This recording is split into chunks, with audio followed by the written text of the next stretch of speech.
बिहार के तेज तर्रार आईपीएस और बिहार के पूर्व डीजीपी गुप्तेश्वर पांडे इन दिनों नए अवतार में नजर आ रहे हैं। हमारे साथ बातचीत करने के लिए खुद गुप्तेश्वर पांडे जी खुद मौजूद हैं।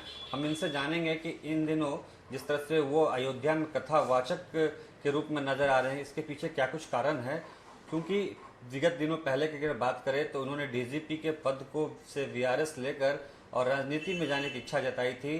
इससे पहले की अगर बात करें 2009 में भी इन्होंने वीआरएस लिया था, लेकिन किसी कारणवश फिर से वापस भी आ गए थे। लेकिन आज का जो दौर है, जो जो लोग देख रहे हैं कथावाचक के रूप में, इसके पीछे का क्या कुछ कारण है, हम सीधे इनसे ही बात करेंगे, इनसे ही जानने की कोशिश करते हैं।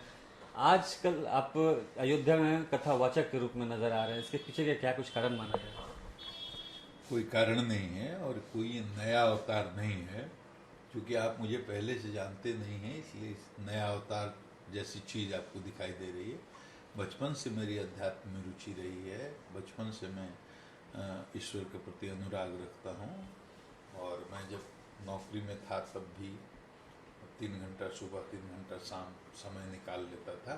डीजीपी जब बना तो जिम्मेदारी बहुत बढ़ गई, तो थोड़ा सा इस नियमित पूजा पाठ क्रम में बाधा पड़ी थी, व्यतिक्रम हुआ था।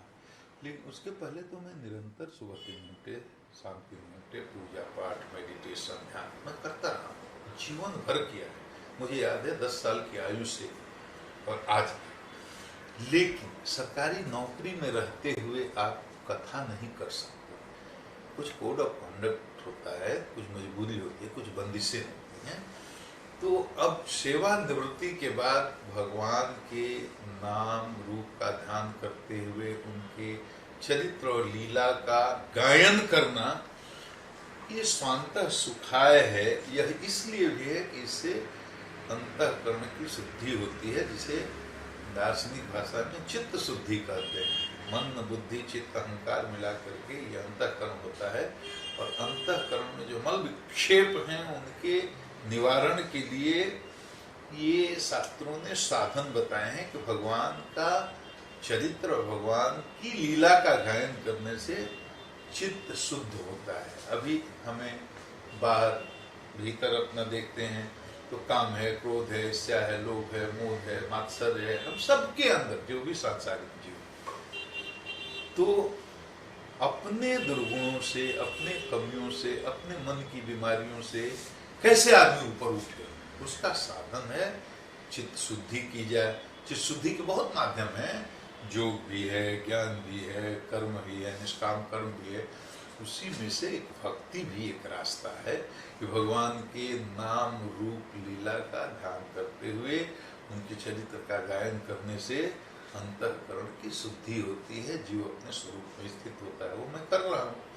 अब मूल जिज्ञासा आपकी है कि राजनीति छोड़ करके मैं ये कर रहा हूँ, तो राजनीति में मैं कब था, कितने दिनों तक था और कितनी राजनीति की। आप भी जानते हैं, अगर एक दिन के लिए मैं राजनीति में था और बहुत लोग, अच्छा आप टिकट नहीं मिला इसलिए आप भागवत कथा कर रहे हैं।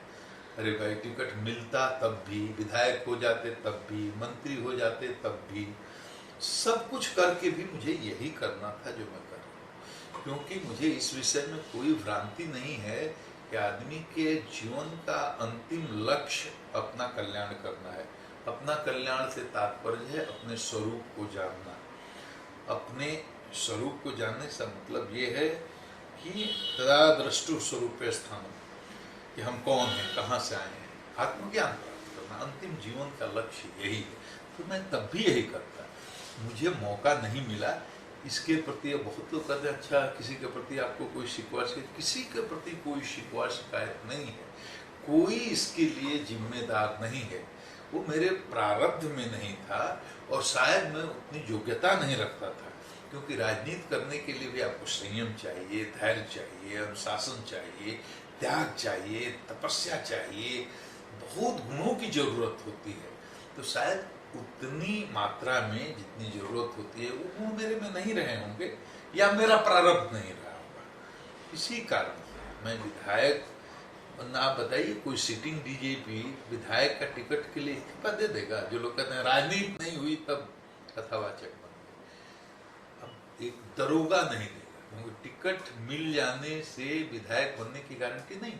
टिकट मिलने के बाद भी आप चुनाव जीत सकते हैं, आप चुनाव हार सकते हैं, और जीत भी जाएंगे तो ऐश्वर्य का डीजीपी से ज्यादा है विधायक जी के पास।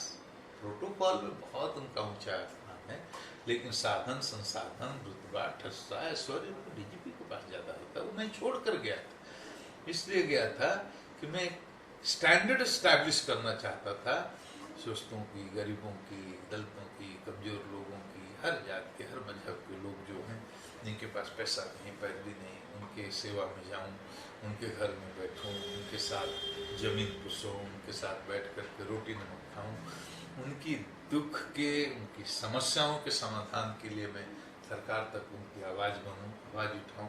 एक ऐसा उदाहरण पेश करूं कि सारी जनता कहे कि विधायक ऐसे ही चाहिए, और विधायकों के अंदर भी प्रतिस्पर्धा बने कि भाई हम सब लोगों को ऐसे ही होना चाहिए। उसके बाद मुझे भी क्या करना था, अगर ये मौका मुझे नहीं मिला तो किसका नुकसान हुआ, मेरा क्या नुकसान हुआ? ये नुकसान तो समाज का है, उन कमजोरों का, लोगों का है, शोषकों का है, दलितों का है, वंचितों का है, तो समाज के बड़े भारी तबके का नुकसान है। तो ये इसलिए नहीं हुआ कि मेरे प्रारब्ध में नहीं था या मैं उसके योग्य नहीं था, इसके लिए दोषी तो कोई नहीं है। इसका मतलब माना जाए कि आपका जो मोह था राजनीति से अब भंग हो चुका है। मैंने जो बताया, मुंह मेरा कुछ नहीं था, मैं एक आदर्श स्थापित करना चाहता था, मैं मुंह मेरा कुछ नहीं था। मुंह तब कहते जब डीजीपी से कोई बड़ी चीज के लिए मैं कोशिश करता, ऐसा कुछ नहीं था, मुंह नहीं था, मैं एक आदर्श स्थापित करना चाहता था, उसके लिए मैं गया था।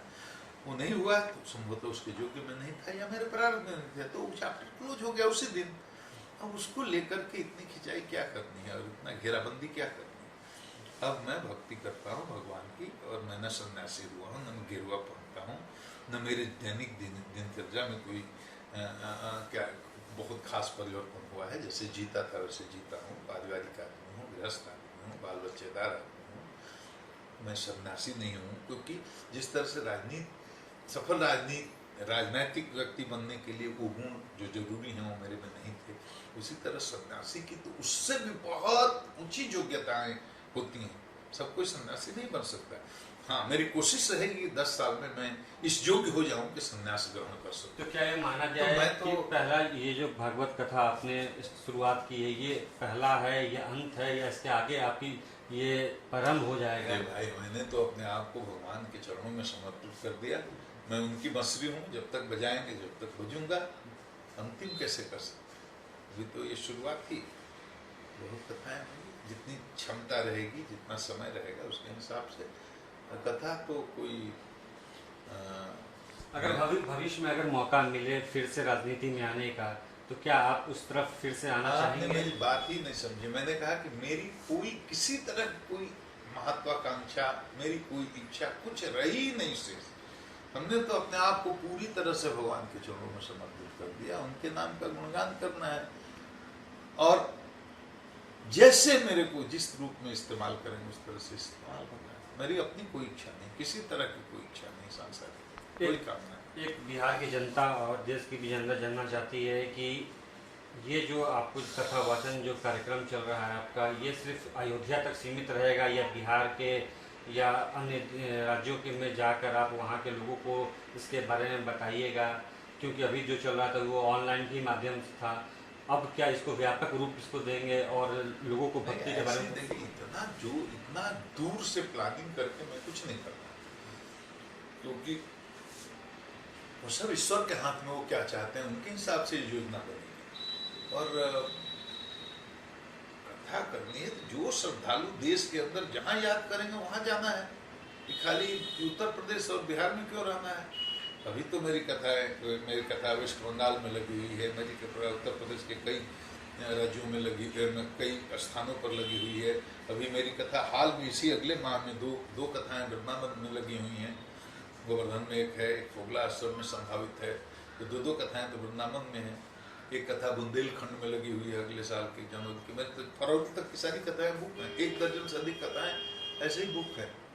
ऑस्ट्रेलिया से मेरे को कथा करने का प्रस्ताव आया है, यूके से कथा करने का प्रस्ताव आया है, सिंगापुर से कथा करने का प्रस्ताव आया है। तो ये सब तो ईश्वर की इच्छा है। श्रद्धालु जहाँ याद करेंगे वहाँ जाएंगे। मुझे कथा के बदले में कुछ किसी से ग्रहण थोड़े करना, कोई दक्षिणा मतलब मेरा कोई फीस थोड़ा है कि इतना जो पैसा देगा उसी से कथा कर, अपनी चित्तशुद्धि के लिए कथा करनी है तो करूँ।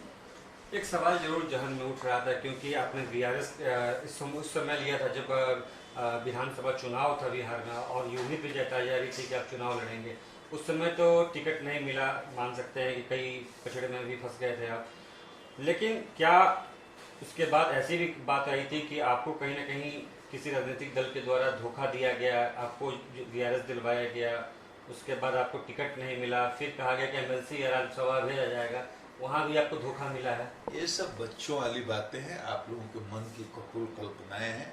मैं कह रहा हूँ मेरा प्रारब्ध नहीं था और मुझ में योग्यता नहीं थी, मुझे कभी किसी ने कोई धोखा नहीं दिया, और मैं जो आज हूँ वो सब ईश्वर की कृपा से हूँ, और उन्हीं की कृपा से मेरी इस तरह प्रवृत्ति हुई है।